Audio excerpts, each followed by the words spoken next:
और सूत्रों के अनुसार दर्जनों आईएएस अधिकारी दिल्ली से बिहार आने वाले हैं। बीजेपी सत्ता पर काबिज होगी, उसका अपना मुख्यमंत्री बनेगा, तो अपने भरोसेमंद आईएएस अधिकारियों की जरूरत पर तो पड़ेगी ही। तो जिसकी भी सरकार बनती है वो अपने भरोसेमंद आईएएस अधिकारियों, आईपीएस अधिकारियों को ही रखता है, तो चलेगा ये सब। नमस्कार, स्वागत है आपका सिटी पोस्ट लाइव में। मैं हूं ऋषि। नीतीश के करीबी आईएएस अफसरों के बीच दिल्ली जाने की होड़ है। क्यों नए सीएम के आने से पहले छोड़ना चाहते हैं बिहार? बिहार के मुख्यमंत्री नीतीश कुमार राज्यसभा जा रहे हैं। नए सीएम के आने से पहले ही बिहार की आईएएस लॉबी भी अपना गुनागणित बैठाने लगी है। कुछ आईएएस अफसर तो बिहार छोड़ने की भी तैयारी कर रहे हैं। वो दिल्ली जाने की जुगाड़ बैठा रहे हैं। कुछ इस इंतजार में है कि कैसे किसे नया सीएम बनाया जाता है। इस पे पूरा विस्तार से चर्चा करेंगे। हमारे साथ है श्रीकांत प्रत्युष सर। नीतीश कुमार के करीबी अधिकारी भी क्यों बिहार छोड़ना चाहते हैं? अब नीतीश कुमार 20 से 21 साल से सत्ता में थे, मुख्यमंत्री की कुर्सी पर थे, तो जाहिर है कि ऐसे में बहुत अधिकारी, आईएएस अधिकारी या आईपीएस अधिकारी होंगे जो उनके बहुत करीब होंगे, बहुत भरोसेमंद होंगे। अब नीतीश कुमार जा रहे हैं दिल्ली, तो उनको थोड़ा लग रहा है कि भाई असहज महसूस कर रहे हैं।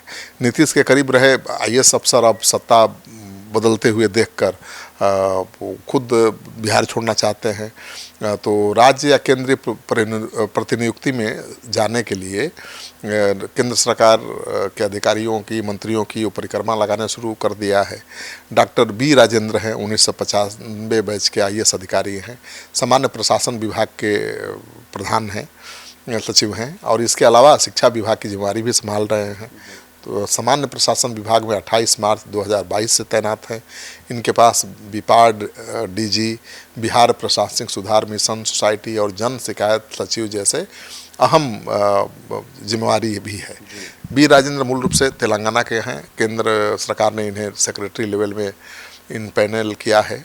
पिछले महीने इनका इम्पैनलमेंट हुआ और लिहाजा दिल्ली जाना चाहते हैं, तो चले जाएंगे दिल्ली, जो नीतीश कुमार के बेहद करीबी थे।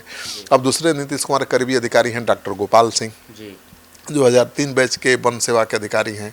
मुख्यमंत्री के ओएसडी के रूप में लंबे समय से काम कर रहे हैं। इनके पास क्षेत्रीय मुख्य वन संरक्षक की जिम्मेवारी है। वह 26 नवंबर 2021 से इस पद पर तैनात हैं। बिहार सरकार ने इन्हें पिछले साल ही केंद्र सरकार की सेवा में जाने की अनुमति दी थी। डॉक्टर सफीना एन, वो भी आईएएस अधिकारी हैं, बिहार कैडर की 1997 बैच की अधिकारी हैं, और मौजूदा वक्त में बिहार के मगध डिवीज़न की कमिश्नर भी हैं।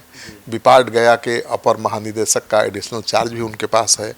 वह कृषि में पीएचडी की डिग्रीधारी हैं। मूल रूप से केरल की रहने वाली है। मगध कमिश्नर के पद पर 13 अप्रैल 2025 से तैनात है। वो भी दिल्ली जाना चाहती हैं। गोपाल मीणा 2007 बैच के आईएएस अधिकारी हैं और राजस्व एवं भूमि सुधार विभाग के सचिव हैं। महत्वपूर्ण विभाग है उनके पास।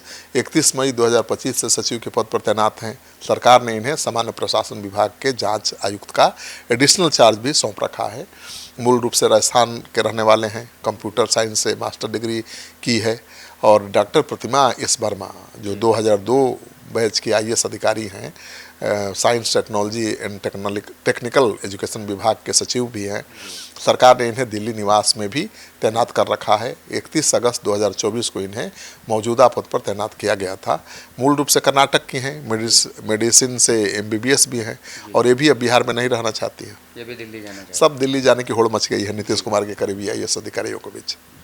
सर, अधिकारियों का दिल्ली डेपुटेशन किस आधार पर होता है? देखिए, सामान्य प्रशासन विभाग के मुताबिक मौजूदा वक्त में बिहार कैडर के 30 आईएएस अधिकारी दिल्ली में प्रतिनियुक्ति पर हैं। बिहार कैडर के 70 आईएएस अधिकारी ही दिल्ली प्रतिनियुक्ति पर जा सकते हैं। मतलब एक साथ 70 से ज़्यादा नहीं। दिल्ली गए आईएएस अधिकारियों को सामान्य तौर पर 5 साल का टर्म पूरा करने के बाद फिर अपने गृह कैडर में वापस लौटना होता है। हालांकि कई आईएएस अधिकारी केंद्र सरकार से तालमेल करके कई साल तक दिल्ली में बने भी रहते हैं। उप सचिव स्तर तक पहुंचने के बाद आईएएस अधिकारियों को दिल्ली जाना होता है।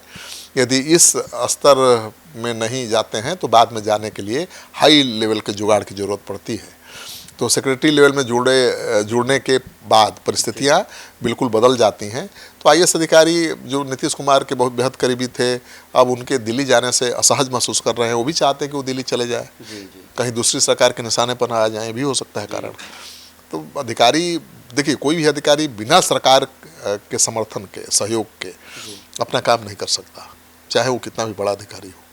तो उनको लगता है कि भाई हम नीतीश कुमार के बहुत करीब रहे हैं, इस वजह से भी निशाने पर आ सकते हैं नए सीएम के, कई तरह कारण हो सकते हैं। तो जा रहे हैं दिल्ली। सर, कुछ अधिकारी नीतीश कुमार के दिल्ली जाते ही बिहार लौटने की भी तैयारी कर रहे हैं। हाँ बिल्कुल, बहुत ऐसे अधिकारी हैं जो दिल्ली में प्रतिनियुक्ति पर बहुत दिनों से हैं और अब वो दिल्ली से वापस बिहार आ रहे हैं, जब नीतीश कुमार बिहार से दिल्ली जा रहे हैं। तो एक नाम तो है सामने, आईएएस अधिकारी हैं आर लक्ष्मण, 2004 बैच के आईएएस अधिकारी हैं और पीएमओ में तैनात थे, दिल्ली से बिहार लौट रहे हैं। 2 फरवरी 2026 को 2 महीने की छुट्टी पर गए थे। इसके बाद बिहार में योगदान देंगे और सूत्रों के अनुसार दर्जनों आईएएस अधिकारी दिल्ली से बिहार आने वाले हैं। बीजेपी सत्ता पर काबिज होगी, उसका अपना मुख्यमंत्री बनेगा, तो अपने भरोसेमंद आईएएस अधिकारियों की जरूरत पर तो पड़ेगी ही। तो जिसकी भी सरकार बनती है वो अपने भरोसेमंद आईएएस अधिकारियों, आईपीएस अधिकारियों को ही रखता है, तो चलेगा ये सब। तो आप नीतीश कुमार दिल्ली जा रहे हैं, उनके जाते हैं उनके जितने भी करीबी आईएएस अधिकारी हैं वो भी दिल्ली पलायन करने के होड़ में है। जो दिल्ली में है, जो नीतीश दिल्ली जा रहे हैं तो दिल्ली से पटना आने की होड़ में है। आप क्या सोचते हैं इस खबर पे? हमें कमेंट बॉक्स में अपनी राय जरूर दें और देखते रहें सिटी पोस्ट लाइव। धन्यवाद।